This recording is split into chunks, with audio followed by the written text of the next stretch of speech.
Hello students, today this is your answering session of the questions related to this poem Alexander the Great। तो आज हम लोग Alexander the great का जो question answer आप लोगों को प्रोवाइड किया गया था, आई होप आप लोग बनाए होगे, उसका आंसर डिस्कस करेंगे। तो आप लोग मैच कर लोगे जो बनाए हो, और जो नहीं बनाए वो कॉपी कर लो, फेयर में डाल लोगे। ठीक है, तो आप लोगों को फेयर बनाते रहना है। तो चलो हम लोग बिना टाइम वेस्ट किए हुए देखते हैं। वार्म अप तो हो चुका था, ये पिक्चर्स का नाम और लोकेशन मैंने आप लोगों को बता दिया था। अब चलते हैं रीडिंग कॉम्प्रिहेंशन में। रीडिंग सेक्शन भी हम लोगों ने पढ़ लिया था, पोएम को आप लोगों ने समझ लिया था कि इसमें बताया क्या चीज गया है, अलेक्जेंडर के बारे में बताया गया है, उनकी उपलब्धियों के बारे में बताया गया है। चलते हैं रीडिंग कॉम्प्रिहेंशन में। देखो आ गया रीडिंग कॉम्प्रिहेंशन। फर्स्ट क्वेश्चन देखो क्या कर रहा है। ए का फर्स्ट क्वेश्चन है, which country was Alexander originally the king of. तो जो which country was Alexander originally the king of, जो अलेक्जेंडर थे वो किस देश के राजा थे।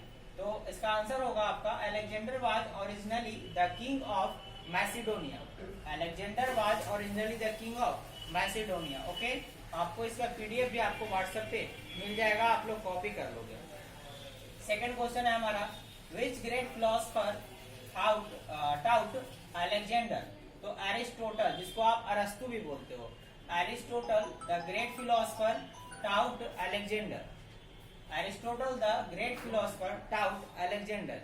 तो अलेक्जेंडर को किसने पढ़ाया था? एरिस्टोटल ने पढ़ाया था।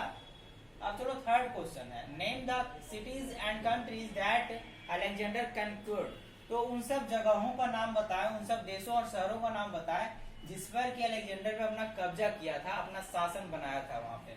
तो वो सब देश हैं आपके, Alexander conquered Turkey, Syria, Egypt, Babylon और पर्सिया। तो अलेक्जेंडर ने तुर्की, सीरिया, इजिप्ट और बेबीलोन और पर्सिया पर अपना कब्जा बनाया था। अब देखो फोर्थ नंबर में, फोर्थ का आंसर यहाँ है, for how many years did Alexander wage war. तो अलेक्जेंडर ने कितने सालों तक युद्ध लड़ा। तो ऑब्वियस आप लोगों ने पोएम में पढ़ा था कि जब 13 साल हो गया तो उनके जो सैनिक थे उन्होंने क्या कहा कि अब वो किसी तरह का लड़ाई नहीं करना चाहते हैं, किसी भी युद्ध में भाग नहीं लेना चाहते हैं उनके सैनिक, और वो लोग अब अपने अपने घर जाना चाहते हैं। तो दैट मीन्स इसका आंसर क्या होगा, Alexander wage war for 13 years. तो उन्होंने 13 सालों तक युद्ध लड़ा था। अब देखो फिफ्थ में, list 3 great qualities that Alexander possessed. देखो आपको 3 क्वालिटीज दैट मीन्स 3 एडजेक्टिव बताना है अलेक्जेंडर के बारे में। तो एडजेक्टिव दैट मीन्स विशेषता बतलाना है। तो अलेक्जेंडर कैसे थे, तो आप बोल सकते हो Alexander was brave, wise and great. Okay, brave बहादुर, बुद्धिमान और महान कमांडर थे। ओके, अब चलते हैं बी सेक्शन में, read this lines from the poem and answer the question that follow. तो ये सब लाइन्स आपको पढ़ने थे, स्टोरी से और आंसर देना था। तो आई होप आप लोगों ने किया होगा। तो मैं आपको इसका आंसर डिस्कस कर रहा हूँ, दैट मीन्स आपको समझा देता हूँ कि आंसर और क्वेश्चंस क्या कह रहे हैं। तो पहला क्वेश्चन क्या है, हु वाज अलेक्जेंडर। तो अभी तक तो हम लोग बहुत कुछ पढ़ चुके हैं अलेक्जेंडर के बारे में, तो आप लोग आंसर भी दे सकते थे और दिए होंगे। तो Alexander was the king, young king of Macedonia and a very good military commander. Alexander कौन थे? एक युवा राजा थे मैसिडोनिया के, and a very good military commander, और एक सेनापति थे, बहुत ही अच्छे सेनापति। अब देखो सेकंड में, what conquest is being spoken of. अब कॉन्क्वेस्ट के बारे में क्या बोला गया है, देखो the conquest of Turkey, Syria, Egypt, Babylon and Persia is spoken here. तो किस चीज के बारे में कॉन्क्वेस्ट के बारे में बोला गया है यहाँ, तो बताया गया तुर्की, सीरिया, इजिप्ट और बेबीलोन और पर्सिया के बारे में यहाँ पोएम में बताया गया था, जिसमें कि हम अलेक्जेंडर ने अपना कब्जा किया था, विजय हासिल किया था। Okay, why did Alexander's conquest and glory come to an end. तो अलेक्जेंडर का जो कॉन्क्वेस्ट और ग्लोरी था, जो उनका शासन करने का तरीका, युद्ध करने का तरीका, अपना साम्राज्य कायम करने का तरीका, अब लास्ट कैसे हुआ। ठीक है, तो Alexander conquest and glory came to an end, अंत तक पहुंचा, because his men wanted to go home. क्योंकि उनके जो आदमी थे, उनके जो योद्धा थे, लड़ने वाले सैनिक थे, वो चाहते थे कि अब वो लोग युद्ध ना करें और अपने अपने घर जाना चाहते थे, इसलिए उनका जो conquest and glory lastly and हो गया। अब चलो चलते हैं सी नंबर, डिस्कस में। देखो डिस्कस में क्या है आपका, why was Alexander known as Alexander the great. तो ये तो बहुत इंपॉर्टेंट क्वेश्चन है कि अलेक्जेंडर द ग्रेट क्यों बोला जाता है, अलेक्जेंडर को अलेक्जेंडर द ग्रेट क्यों बोला जाता है। तो इसका आंसर देखो यहाँ है, because he was the best military commander and conquered many places. तो आप इसका आंसर क्या दोगे? बिकॉज, क्योंकि वो बहुत ही अच्छे मिलिट्री कमांडर थे और उन्होंने कई स्थानों पे कई प्लेसेस को कंक्वर्ड किया था। अब देखो सेकंड में, do you think war is the right way to conquer the world? क्या आप समझते हो कि कंक्वेयर जो करना है, कंक्वेयर करना मतलब देशों किसी भी वर्ल्ड में किसी भी जगह को कंक्वेयर करना एक सही तरीका है क्या? लड़ाई से ही हम किसी भी चीज को हासिल कर सकते हैं।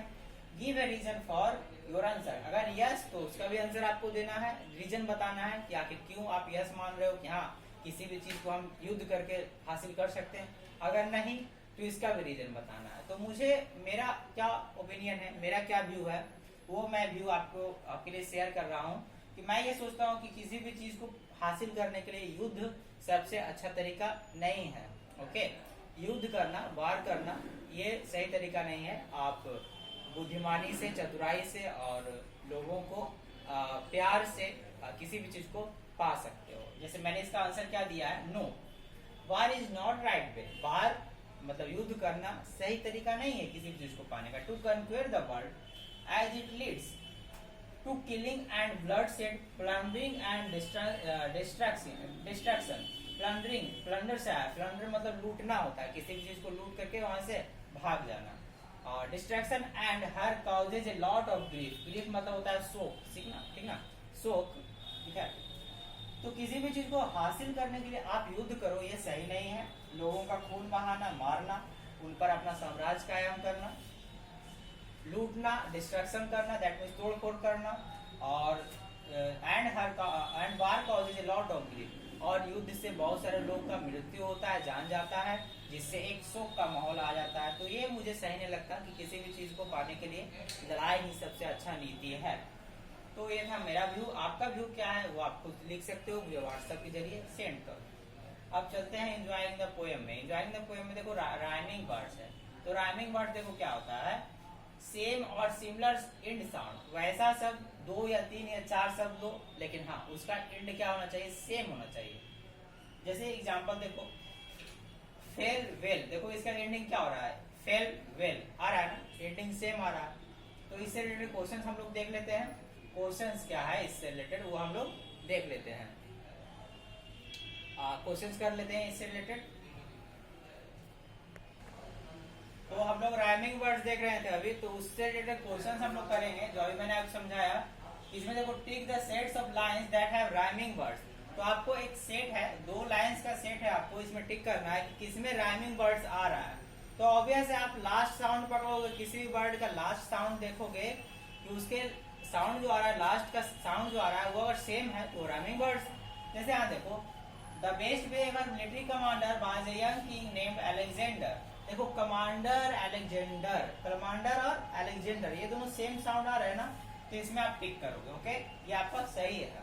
अब चलो देखते हैं सेकंड हमारा क्या है। सेकंड सेट क्या है हमारा, how do you like to go up in a swing up in the air so blue.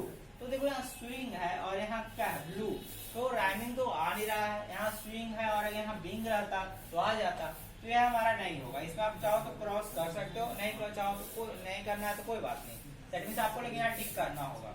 अब चलो चलते हैं नीचे, हम लोग देखते हैं नीचे पिक्चर में मैं देखता हूँ, Humpty Dumpty sat on A ball, Humpty Dumpty had a great fall. अब देखो बॉल का राइमिंग क्या आ रहा है, फॉल आ रहा है ना, तो इसमें आप टिक करोगे। अब देखो लास्ट हमारा लास्ट सेट है, हमारा लास्ट नहीं इसका लास्ट है, ये हमारा एक और भी है। अच्छा, अब देखो faster than fairies, faster than beaches, race and house, hells and ditches. देखो इसका राइमिंग क्या आ रहा है, बीचेज का राइमिंग क्या आ रहा है, डीचेज आ रहा है, तो ये हमारा राइमिंग सेट हुआ। ओके, तो इसमें आप टिक करोगे, इसमें भी टिक किया मैंने।